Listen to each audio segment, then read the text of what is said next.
right? Exactly. Yeah. So it's a very curious band, in my opinion. But now, three very solid frontliners, good engage, having solid DPS coming in, magic and physical. So solid teamfight composition for Bhutan. The execution, though, is going to be the question. And for Bangladesh, they can counter the tankiness with that Lunox, as we've mentioned earlier. Honestly, for this game 3, I'm more like Bhutan draft with versus Rather than on Bangladesh. Bangladesh. Yeah, but Bhutan need to execute it well because on the Yes. first and the second game, they are wasting a lot of moment. To be honest, I'm on the Bangladesh side rather than Bhutan side. Why? Based on the draft. Because I feel like they don't have enough damage yet for the early game from the side of Bhutan. I mean, like, I do get they have the Eve, they have everything, but that's my feeling. That's just my feeling. They don't have the symphony from Franco and Eve. But what about you? What do you think about the draft? I feel like if the game just plays out and no team makes any crazy proactive maneuvers, Bhutan has a chance. But if Bangladesh, they try and counter and adjust how they want to play for Bhutan's composition, they have an upper edge. They have more options to explore in this situation. Okay, but we will inside of the third game of the day here. This is the first match between Bhutan and also Bangladesh for the final South Asia Championship. Right now, we are seeing who is going to be going for the Bali 14 World Esports Championship. Yep. You can see the gold lane. Eastars risk physical damage, physical defense for the 1-1 on the side of Bhutan. And in the gold lane, it is going to be a 2v2 situation here. And Clint will have an advantage. But of course, if the Iron Hook lands, that's a whole different story. Because one have the Inspire, right? It can bring up a lot of damage to the heroes who got Iron Hook by Franco. Right. The all-in potential is definitely there for Bhutan. But Bangladesh in the mid lane, it's going to be pretty even. A lot of people talk about Lunox needing some time, it's being a late game hero, but honestly, level 1 and 2, not too bad going up against clear heroes like the Yi. It's very unique. I see that actually the EF taking over the Impurage while for the Lunox going for the Mystery Shop, which is not a usual emblem. Usually when we see Eve, we will see Magic Worship. Well, Lunox, maybe either Magic Worship, Impurage, or maybe the Mystery Shop is still very viable, but Axwin here being chased by One Last Second, who is actually very aggressive right now and trying to look at where is the position of Bangladesh side, but I don't think it's going to be something to be transferred to the side of objective here. They're just going to try to maybe look for the item that they need or the level that they need to try to compete of the movement. Oops. I didn't see it, Rios. But the level gap is there, yeah? Between Axwin and also the One Last Second. I mean, like the One Last Second got the first 4th level, while for Axwin it's like delaying like 20 to 30 seconds to get the level 4. Yeah, but Baxia have the advantage on the early game because he is very sustainable against Julian, even he used the Enchanted, but battling to the 2 heroes and remote manipulation, trying to beat up Hercules, trying to stop it, and first blood cut, Rios is taken down. One last sack, trying to hit more heroes, but look at Aswin, he's trying to go to Hercules, and Hercules is taken down too.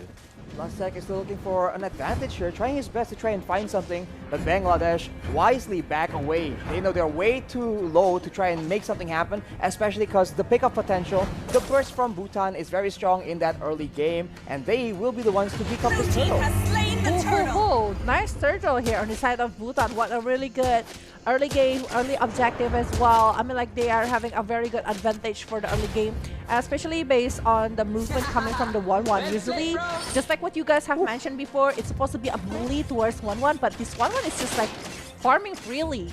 I mean, like it's a very, very good situation. And I feel like this Eve is coming up really prepared for the upcoming battling from the Atlas, because he is going for the Purify, which is like a very good precaution from the CC that can be brought by Bangladesh.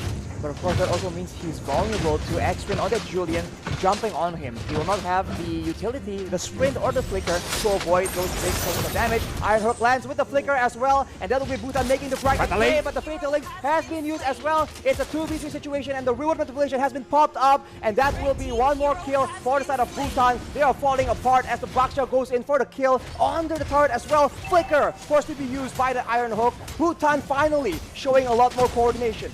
Yeah.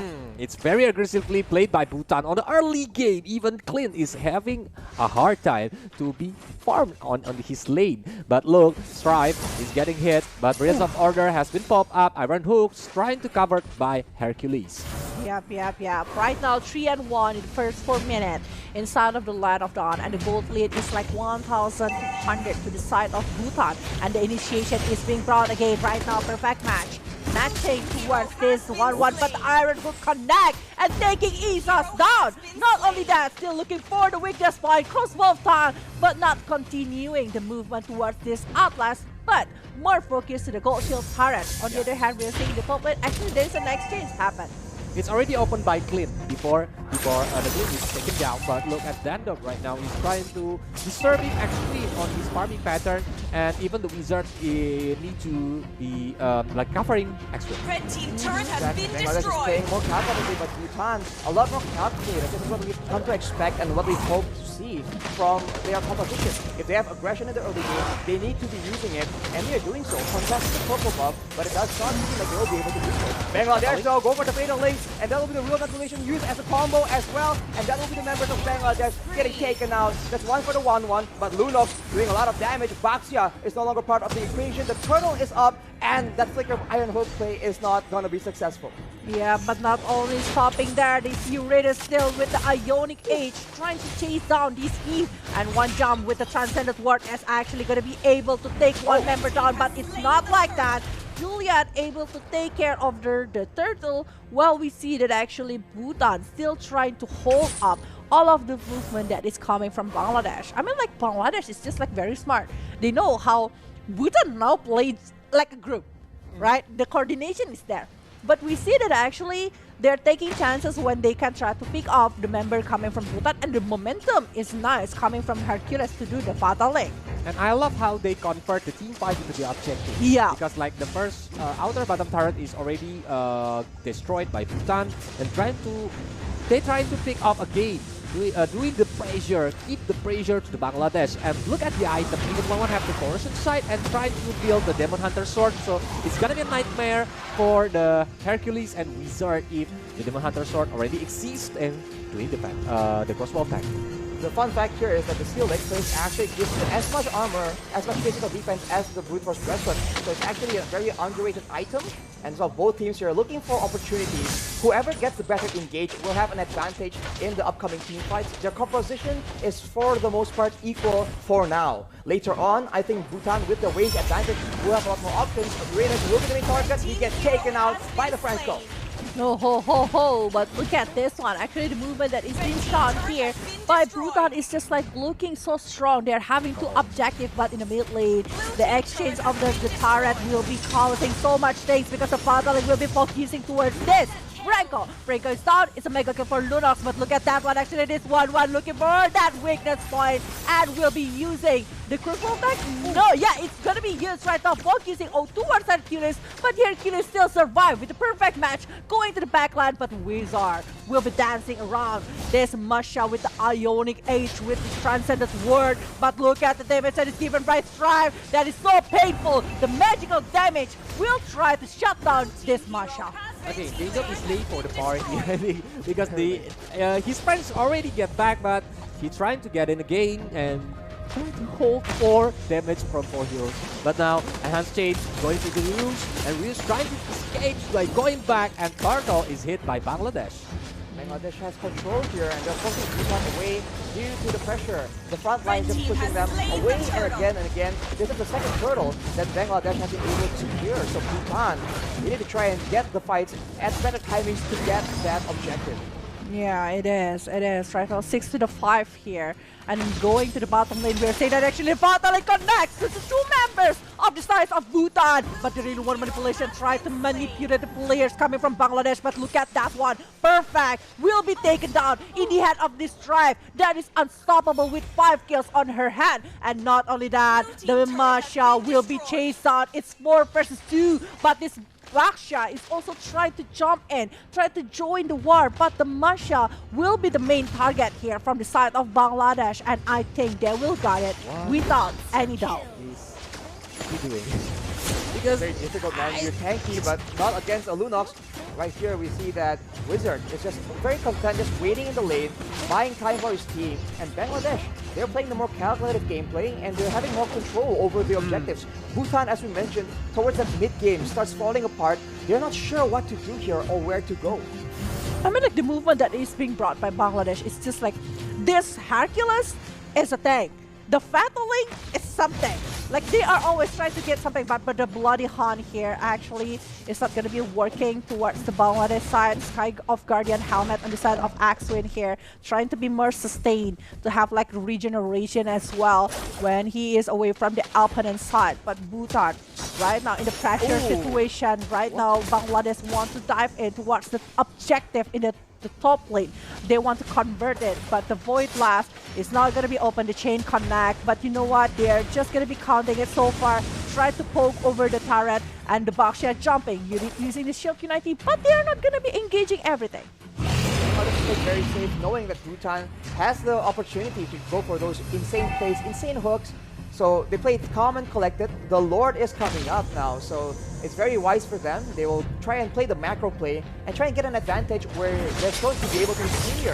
And you can see the flicker has been forced from the triangle. Use is forced to use the flick out to evade all of their skill resource from the Bangladesh. But now Dendok is trying to hit the backline or just trying to waste some skill from Bangladesh. I feel like they always try to disengage when their real work manipulation is open. Like they're using the flicker, they're using the sprint, they're trying to do something about it. But the perfect match is that. Are there going to be another Fatal Link? But look at that one, Fatal Link connect! Real world manipulation as well. What will happen next? You see that actually T is still very full, but Strife is down. So it's a chance for Bangladesh to be down on the side of Bhutan right now. They're winning in every aspect and they're even taking 3 kills here on the head of this 1-1. It's a miss flicker from Isas, so he cannot avoid his death from the Bhutan heroes. And now is the chance to do the solo lurk from the Baxia. Even the inner meter turret is getting down by. Yeah, if you get to a 3 situation here, Bhutan has an advantage because they have more range, right? They have the real manipulation to try and play around it, and they can try and pick off members using the Iron Hook, even though Bangladesh is playing safe. So I guess their best plan is to abuse that and try and use Fuyo Hercules to try and do something before that actually plays out. You can see that for the side of Bhutan, the items here is very, very intelligent. The glowing one has been taken, knowing that there are a lot of beefy members on the side of Bangladesh. That's why the poke damage has been so decimating for the HP buffs. And it's gonna be hard time to take down 1-1 because like 503 with the Windtalker, Demon Hunter, Sword, Morrison side, and a Weep of Nature. But you can see that actually is only one Athena shield on the side of Bhutan, which is only on Renko. The rest of it doesn't have it. When you know that actually Strife is the one that is feeding the game right now. But the real world manipulation now being open in the mid lane. But the Fatal Link connect and they want to go for it. The Brilliance of Order jumping to the front here. The Darkening Chaos trying to get over the Hughes. Hughes is down and they're still gonna go for it. But the crossbow attack focusing on Wizard. Not the main target, but look at that one. Actually, this Marcia needs to go away as soon as possible. But taking one. Atlas is down, but Dendo will be not being chased for too long. As we mentioned, play safe, wait for the right moment, send for your Hercules to make a play. He comes in from behind and gets a massive Fatal Link that allows Bangladesh to get back in the game. And if you look at the goal difference, it's getting narrower and narrower. And in that late game, remember, Bangladesh has that Lunox to bank off with. Yep. So the tankier members will be very worried right now once Bangladesh gets to equalize that goal difference. Uh-oh, this is not looking good. I mean, like, the main target right now from Bhutan to the Bangladesh is actually Strife. It's not Ecos, in my humble opinion. It needs to be Strife. And if this Bastia down, it's gonna be a huge problem for Bhutan because it's giving more gold to the side of Bangladesh and they're giving more time for Bangladesh to grow up again, to be more monster in the late game. While Bhutan, they really need a really good momentum to try to pick off players coming from Bangladesh itself. Because right now, 1-1 and the Eve is the key, I think, to the team fight. If 2 of it is taken down, that maybe it's will be a disaster for Bhutan, and Bangladesh can win the game directly because they have the DPS from these sides is very, very painful. Well, Yeah. it's without DPS, there's no way they're going to be able to take out Wizard. So automatically, it just allows the members of Bangladesh to be free reign. But that's a flicker, Iron Hook combo, and that will be the Atlas taken out. If you don't want to be engaged on, you engage on the engage tool, and that will be one more member. The Julian left behind. Double kill for the 1-1, and now Bhutan once again gets more momentum. They're still going for more kills, but Bangladesh very wisely backs away. To be honest, that is not a disciplined move coming from Bangladesh. I know they want to go for it, but they need to be remembered. That is a Franco with the Iron Hook, and this is the Lord that is spawning. You're losing your jungler, you're losing your one opportunity by losing Hercules here. And it's not a really good situation, but the real world manipulation is being off, and the Beidou base turret is down, but the jump coming with the thunderclap from Dendro is actually very dope for the side of Bhutan. See that Wizard is cutting the wave though, so now a bit of macro play coming from Bangladesh. A bit of trickery as the Bloody Hunt and Iron Hook is used onto Wizard. Not the ideal target here. 4v4 situation. Strife is not there, but Bhutan backs away anyway. They want to play more calculative. We talked about discipline. Bhutan is surely showing a lot of improvement in that department. I do agree with that. I mean, like, how they're just like being patient to wait over the Lord. Yep. But I see the Bangladesh is having like a roller coaster game right now. It is. They play very goodly to like seize the moment, waiting for the perfect time to do the engagement. But now on the game tree, there's a lot of like too many wrong movement. I think that's the correct sentence for the Bangladesh, because Franco is the key. Yeah, Franco is the key, but look at this. 1-1 is also the key coming from Bhutan. Not only that, because the legendary is on the hand of Bhutan right now, but the destroyed over the base turret right now. Middle, top, bottom. We are seeing that actually Bhutan become monster, and Bangladesh, will they be able to survive this one, because the base will be open exposely, and the brilliance of order will not be able to survive for too long, and Bhutan will take the third game, making it 1-2. Letting 1-1 go is very, very expensive, Arashi. What do you think? Especially when your team want to prioritize going for the Clint. Letting go the 1-1 is a bit of a risky situation.